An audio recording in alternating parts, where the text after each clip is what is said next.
இயேசுவுக்கே புகழ். இயேசுவில் பிரியமானவர்களே, இன்று நம் ஆண்டவர் 1 கொரிந்தியர் 15ஆம் அதிகாரம் 57ஆம் வசனத்தினூடாக இவ்வாறு நம்மோடு பேசுகின்றார். ஆகவே நம் ஆண்டவர் இயேசு கிறிஸ்துவின் வழியாக நமக்கு இந்த வெற்றியை கொடுக்கும் கடவுளுக்கு நன்றி. ஆம் பிரியமானவர்களே, ஆண்டவரின் செயல்களுக்கு நாம் நன்றி கூற வேண்டும்.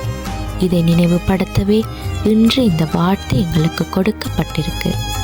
அவர் எங்களுக்கு அநேக நன்மைத்தனங்களை செய்திருக்கிறார், செய்து கொண்டும் இருக்கிறார். இவற்றுக்காக நாங்கள் ஆண்டவருக்கு நன்றி கூறியிருக்கோமா? எங்களில் சிலர் தான் ஆண்டவர் எங்களுக்கு செய்கிற நன்மைகளுக்கெல்லாம் நன்றி கூறுவோம். மற்றவங்க அவர்கிட்ட இருந்து நன்மைகள் எல்லாம் பெற்றுவிட்டு அவரையே வெறுத்து வாடுவோம். ஏதாவது ஒரு தவறாக நடந்தால் ஆண்டவரை பேசி திட்டுவோம். இந்த பழக்கத்தை நாம் ஒரு நாளும் பின்பற்றக்கூடாது. இது சாத்தானிடமிருந்து தான் வரும். ஏனென்றால் ஆண்டவரை போற்றி புகழ்ந்து நன்றி கூறுவது சாத்தானுக்கு ஒரு நாளும் பிடிக்காது.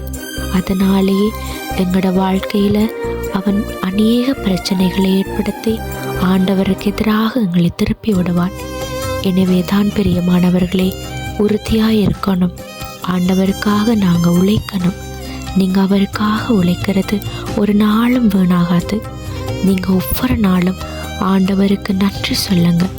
இந்த நிமிடம் வரைக்கும் அவர் எங்களுடைய உயிரை காத்து வருகின்றார். அதற்காக அவருக்கு நன்றி கூறுங்க.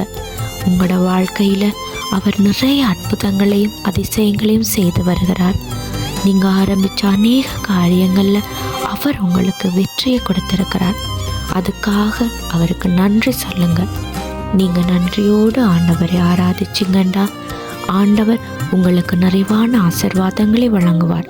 நன்மைகளால் உங்களை அலங்கரிப்பார். இதை விசுவாசிக்கிறீர்களா? முழு மனதோடு ஆமேன் சொல்லுங்க. இயேசுவின் நாமத்தினாலே ஆமேன்.